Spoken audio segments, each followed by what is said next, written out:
Hello and welcome back to All Round Teaching. I'm back with another topic from English grammar और आज का जो हमारा topic है वो है parts of speech one of the best interesting and easy topic of English grammar we can say. और आज का जो टॉपिक है पार्ट्स ऑफ स्पीच, इसको डिटेल में डिस्कस करने से पहले हम सबसे पहले देखेंगे कि पार्ट्स ऑफ स्पीच होते क्या है और इंग्लिश लैंग्वेज में इसका क्या काम होता है।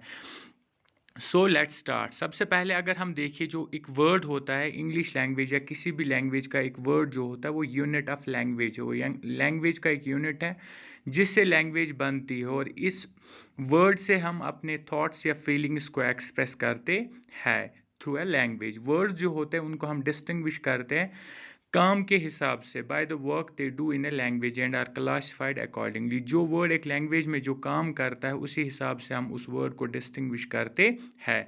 तो अकॉर्डिंगली अगर हम बात करें इंग्लिश लैंग्वेज की, तो there are 8 classes of words, या जिनको हम बोलते हैं parts of speech. That means यहाँ से हमारा क्लियर होता है कि जो इंग्लिश लैंग्वेज है, इंग्लिश लैंग्वेज में जो क्लास ऑफ वर्ड्स है वो 8 है। क्लास ऑफ वर्ड्स 8 है और उन्हीं हम क्लासेस ऑफ वर्ड्स को हम पार्ट्स ऑफ स्पीच बोलते हैं। सो we can say in other words that there are 8 parts of speech. English language जो है, इंग्लिश लैंग्वेज में 8 जो है पार्ट्स ऑफ स्पीच है। So there are 8 parts of speech and we will discuss them one by one. So let's start. अब अगर हम topic पे आए तो सबसे पहला जो पार्ट ऑफ स्पीच है उसको हम बोलते हैं नाउन, जो कि आपने सुना ही होगा और इसको आप बचपन से पढ़ते आए होंगे कि नाउन क्या होता है। सिंपली अगर हम बोले, नाउन एक वो वर्ड है जो किसी भी पर्सन के नेम, प्लेस और थिंग और क्वालिटी, उस चीज़ को बयान करे, एक्सप्रेस करे, उसके साथ यूज़ हो तो उसको हम नाउन बोलते हैं। जैसे कि noun is a word used as the name of a person, place और थिंग और ए क्वालिटी। जैसे कि हम बोलते हैं सीता वॉज अ क्वीन। यहाँ पे अगर हम सीता देखें तो एक नाम है, that means it's a noun. इसी तरह से अगर हम जगह देखें, Calcutta is a big city. Calcutta जो इसमें है ये एक जगह का नाम है या सिटी का नाम है, तो दैट मीन्स ये भी एक नाउन है। इन द सेम वे अगर हम बात करें, the courage of our soldiers won us honour. अगर हम यहाँ पे क्वालिटी की बात करें तो जो हमारे सोल्जर्स हैं उनकी हिम्मत ने हमें इज़्ज़त दिलाई या हमारे लिए इज़्ज़त जीता। तो इसमें अगर हम क्वालिटी की बात करें, यहाँ पे जो कॉरेज वर्ड यूज़ हुआ है ये क्वालिटी है। कॉरेज जो यहाँ पे है एज ए क्वालिटी यूज़ हुआ है, सोल्जर्स की क्वालिटी, तो इसको भी हम नाउन बोलते हैं। ये वर्ड जो है ये भी नाउन है। तो ये हमारे पास नाउन। और इसके अलावा आपको कौन सी चीज़ नोट करके रखनी है वो ये है कि द वर्ड थिंग इंक्लूड्स। अगर हम थिंग बात करें कि noun is a name of a place और थिंग और समथिंग एल्स, तो ये जो थिंग होता है, थिंग में कौन कौन सी चीज़ें आती है वो एक ज़रूरी चीज़ है जिसको आपको नोट डाउन करना है। उसमें क्या आता है, all subjects that we can see. सारी वो चीज़ें जो हम देख सकते, सुन सकते, टेस्ट कर सकते, टच कर सकते हैं या स्मेल कर सकते, वो सारी चीज़ें एक थिंग में आती है और वो एज अ नाउन सेंटेंस में यूज़ होती है। And the second thing is something that we can think of. कोई ऐसी चीज़ जिसके बारे में हम सोच सकते हो लेकिन but can not perceive by our senses. सिर्फ हम सोच सकते, उस चीज़ को हम कर नहीं सकते। तो इस तरह के वर्ड को भी हम एज अ नाउन एक सेंटेंस में इस्तेमाल कर सकते हैं। आगे हम एग्जाम्पल से इसको पूरा समझेंगे कि कौन कौन से वर्ड्स ऐसे हैं जिनको हम एज अ नाउन यूज़ कर सकते हैं। मूविंग अहेड, अगर हम इसके बाद दूसरे पे आए, सेकंड पार्ट ऑफ स्पीच जो हमारे पास है दैट इज प्रोनाउन। प्रोनाउन जो है दूसरा पार्ट ऑफ स्पीच है और प्रोनाउन जो है वो वर्ड है जो हम नाउन के बदले इस्तेमाल करते हैं। That means pronoun is a word used instead of a noun. जो हम नाउन की जगह इस्तेमाल करते हैं उसको हम प्रोनाउन बोलते हैं। अब आपके दिमाग में एक चीज़ आ सकती है कि नाउन के बदले हम प्रोनाउन क्यों यूज़ करते हैं, क्योंकि ग्रामर इंग्लिश लैंग्वेज में जो है नाम को बार बार रिपीट नहीं किया जाता। Names are not repeated too often, that's why we use pronoun in place of a noun. नाम की जगह हम उसका प्रोनाउन इस्तेमाल करते हैं। जैसे कि एग्जांपल में देखेंगे, मोहन वाज एब्सेंट। मोहन जो है नाउन है, मोहन एब्सेंट था बिकॉज ही वाज इल। और दूसरे सेंटेंस में जो ही है वो भी, ये ही जो है ये भी मोहन के लिए यूज़ हुआ है। तो दैट मीन्स यहाँ पे ही है, यहाँ पे मोहन है। पहले में जो है मोहन सीधे सीधे नाउन यूज़ हुआ है और दूसरे सेंटेंस में मोहन की जगह ही यूज़ हुआ है। तो ये जो ही है यही प्रोनाउन है because it's used instead of a noun. उसी को हम प्रोनाउन बोलते हैं। लाइकवाइज अगर हम दूसरे एग्जांपल देखें, the rose is a lovely flower, यहाँ पे जो रोज़ है ये एक नाउन है, फूल है ये नाउन है, तो दूसरे सेंटेंस में इट्स स्मेल इज़ स्वीट, इसकी जो खुशबू है वो मीठी है, तो यहाँ पे इसके बदले रोज़ के बदले इट्स इस्तेमाल हुआ है। दैट मीन्स रोज़ नाउन है और जो इट्स है ये प्रोनाउन है, क्योंकि रोज़ की जगह दूसरे सेंटेंस में हमने इट्स यूज़ किया है। इस तरह से जब भी हम नाम को दूसरे तीसरे सेंटेंसेस में ही, शी, इट्स या विच, दैट, इन चीज़ों से चेंज करते तो उसको हम प्रोनाउन बोलते हैं, क्योंकि नाम जो होता है बार बार इसको हम रिपीट नहीं करते है। That's why we use pronoun in place of a noun, और ये होता है प्रोनाउन जो कि सेकंड पार्ट ऑफ स्पीच है। नाउ मूविंग अहेड, अगर हम तीसरे पे आए, तीसरा जो हमारे पास पार्ट ऑफ स्पीच है दैट इज एडजेक्टिव। एडजेक्टिव है एक वो वर्ड होता है जो which add something to the meaning of a noun और प्रोनाउन एज, यो जो नाउन या प्रोनाउन के मतलब में इजाफा करे, उसकी मीनिंग में कुछ ऐड करे, उसको हम प्रोनाउन बोलते हैं, जो इसकी मीनिंग में ऐड करे। जैसे कि हम गुड लगाते, बैड यूज़ करते हैं या क्लीन यूज़ करते हैं किसी नाउन के साथ, तो वो ये वाला जो वर्ड है ये एज एन एडजेक्टिव इस्तेमाल किया जाता है। तो एग्जांपल से ये क्लियर होगा, he is a good boy. अगर हम यहाँ पे देखिए बोला जा रहा है कि वो एक अच्छा लड़का है, बॉय जो है नाउन है, लेकिन हमने लड़के को बोला अच्छा है, उसकी क्वालिटी को हमने बढ़ाया है, उसकी मीनिंग में हमने इजाफा किया और हमने यहाँ पे गुड का इस्तेमाल किया। दैट मीन्स ये जो गुड है ये एडजेक्टिव है। His father is an honest fellow, उसका जो फादर है वो ऑनेस्ट फैलो है।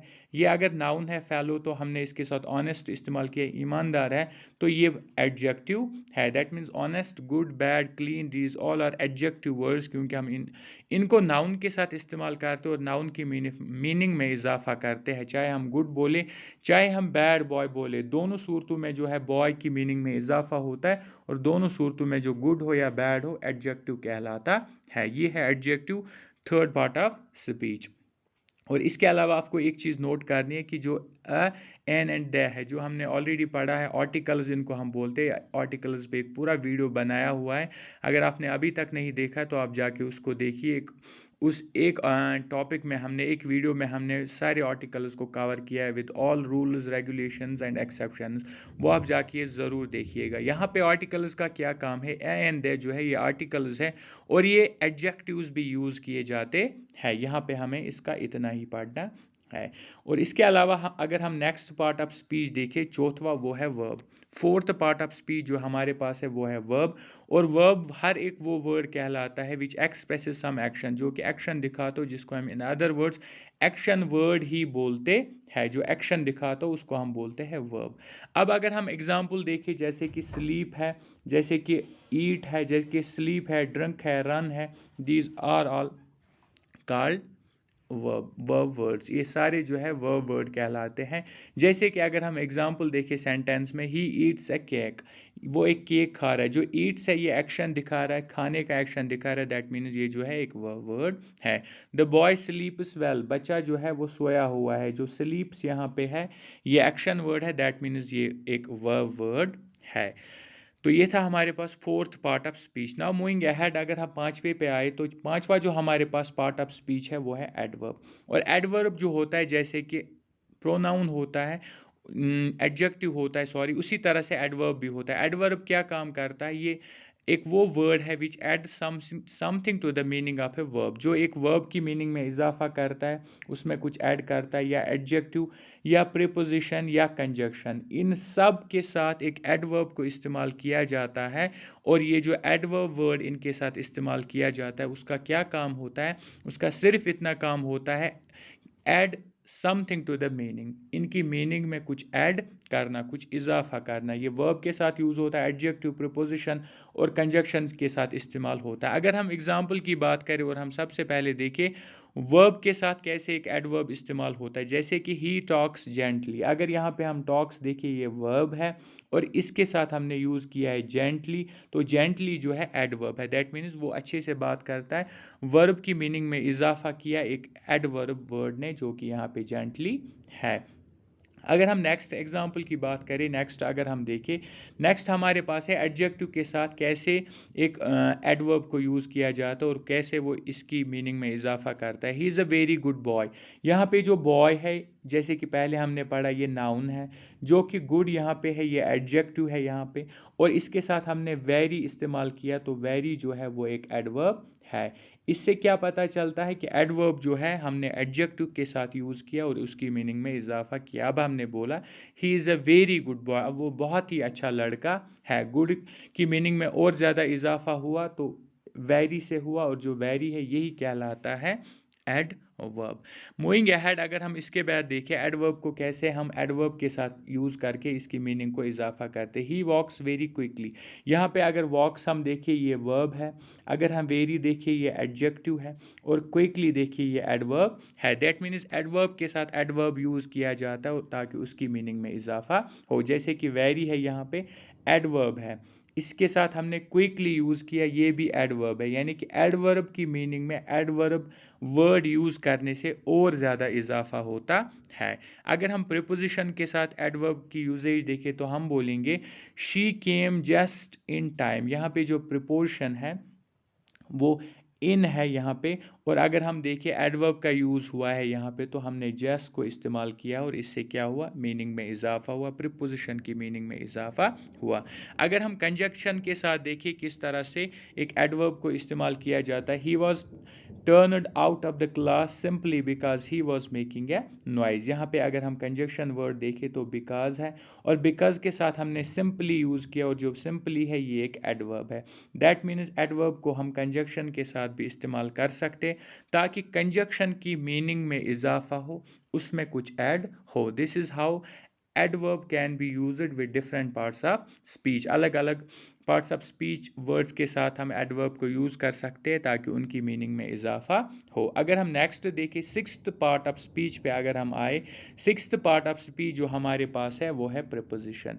प्रीपोजिशन की बात करें तो ये एक ऐसा वर्ड होता है which is placed before a noun or a pronoun to show its relation to some other word in the sentence. यानी कि प्रीपोजिशन हम नाउन या प्रोनाउन के साथ यूज़ करते हैं ताकि इसकी रिलेशन बाकी सेंटेंस के साथ हमें पता चले या ये कनेक्ट हो बाकी सेंटेंस के साथ, ऐसे भी हम बोल सकते हैं। अगर हम वर्ड्स की बात करें कौन कौन सा वर्ड प्रीपोजिशन में आता है तो इन आता है, ऑन आता है, टू आता है, विद आता है, और बहुत सारे वर्ड्स आते हैं। अगर हम सेंटेंस में देखें तो the boys are in the class, the girls are fond of music. The boys are in the class, यहाँ पे जो इन है ये एक प्रीपोजिशन है। The girls are fond of music, अगर हम यहाँ पे देखें जो ऑफ है ये एक प्रीपोजिशन वर्ड है। दोनों सूरतों में क्या हुआ, नाउन के साथ कनेक्ट हुआ है ये सेंटेंस प्रीपोजिशन की वजह से।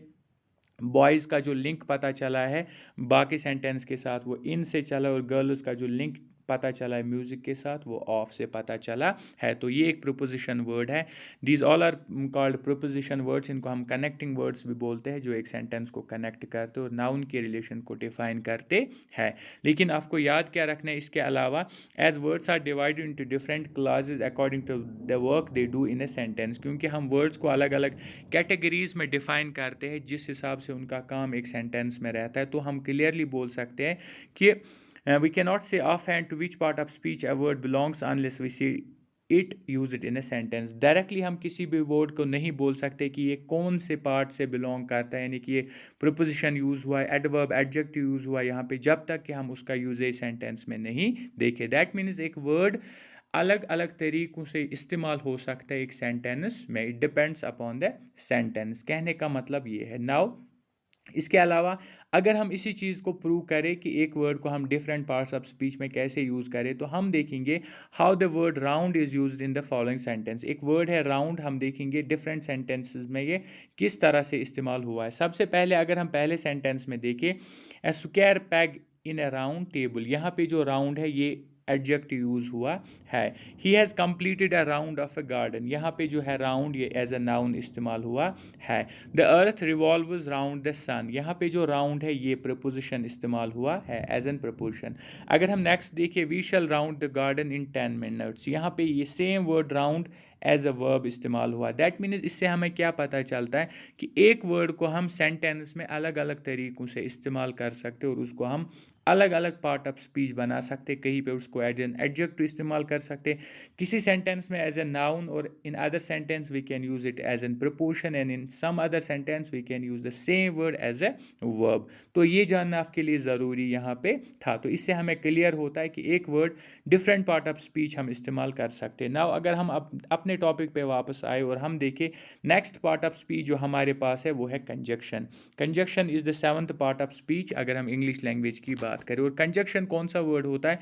एक ऐसा word which joins together words, phrase और क्लासेस, जो वर्ड्स एक से ज़्यादा वर्ड्स को कनेक्ट करे, मिलाए। इसके अलावा कंजक्शन वर्ड वो भी होता है जो मोर देन वन सेंटेंसेस को कनेक्ट करे, यानी एक से ज़्यादा सेंटेंसेस को आपस में जोड़े, या क्लासेस या फ्रेजेस को आपस में जो जोड़ने का काम जो वर्ड करता है उसको हम कंजक्शन बोलते हैं। जैसे कि एंड होता है, बट होता है, और बहुत सारे इस तरह के वर्ड्स होते हैं। अगर हम सेंटेंस पे आए तो हम बोलते हैं Rahim and Karim have gone to school. Rahim और करीम जो है वो स्कूल गए हैं। ये जो है दो वर्ड्स है, दो नाउन है, इनको हमने कनेक्ट किया एंड की हेल्प से, और जो एंड है यही कंजक्शन वर्ड है। Sheela worked hard but could not succeed. Sheela ने बहुत मेहनत की लेकिन पास नहीं हुई। तो बट से हमने दो सेंटेंस, ये दो अलग सेंटेंस है, इनको हमने मिलाया with the help of a word but, और जो बट है ये भी एक कंजक्शन वर्ड है, ये दो सेंटेंस को मिलाने का काम करता है। दिस इज हाउ कंजक्शन दो सेंटेंसेस, दो वर्ड्स या दो फ्रेजेस या दो क्लासेस को आपस में जोड़ता है, उसी को हम कंजक्शन वर्ड बोलते हैं। नाउ मूविंग अहेड, अगर हम लास्ट पार्ट ऑफ स्पीच देखें तो जिसको हम बोलते हैं इंटरजेक्शन। इंटरजेक्शन की बात करें तो इंटरजेक्शन एक ऐसा वर्ड है जिससे हम एक्सप्रेस करते हैं sudden feeling of a joy, sorrow और एस्टॉनिशमेंट। हमारी सडन फीलिंग्स को जब हम जाहिर करते किसी अल्फाज से, जब हम अचानक से खुशी वाली खबर सुनते हैं या कोई परेशानी वाली खबर सुनते या सरप्राइज़ हो जाते, तो हमारे मुंह से अपने आप एक वर्ड निकलता है। वो क्या होता है? वो एक्सप्रेस होता है, expression of our feeling. Sudden feelings हमें अल्फाजों में बाहर आ जाता है, और उसी वर्ड को हम इंटरजेक्शन बोलते हैं। अगर हम एग्जाम्पल पे देखें तो क्लियर हो जाएगा।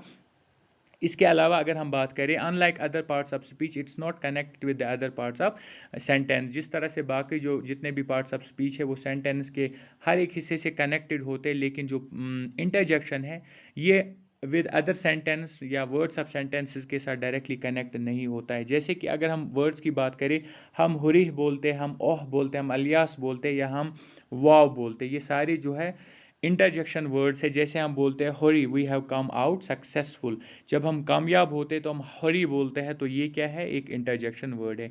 या अलियास वी आर अनडन, जब हमारा कोई काम नहीं होता तो हम बोलते हैं अलियास वी आर अनडन, तो ये जो अलियास है ये भी एक इंटरजेक्शन वर्ड कहलाता है। तो इंटरजेक्शन की जो निशानी है वो ये है कि इस वाले वर्ड के सामने हम हमेशा एक एक्सक्लेमेशन मार्क का इस्तेमाल करते हैं, इसको हम बोलते हैं मार्क ऑफ एक्सक्लेमेशन, और ये हर एक इंटरजेक्शन वर्ड के आगे हम इस्तेमाल करते हैं। इससे क्या क्लियर होता है? इससे हमें पता चलता है ये जो वर्ड यहाँ पे यूज़ हुआ है ये एक इंटरजेक्शन वर्ड है। तो ये थे हमारे पास 8 पार्ट्स ऑफ स्पीच, जो इंग्लिश लैंग्वेज के पार्ट्स ऑफ स्पीच है, टोटल 8 है, जिनको हमने वन बाय वन डिस्कस किया विद एग्जांपल्स, और एक इजी मेथड में मैंने आपको समझाया कि पार्ट्स ऑफ स्पीच क्या होते हैं, वर्ड क्या होता है, कैसे हम एक वर्ड को different part of speech use कर सकते हैं इन ए सिंगल सेंटेंस।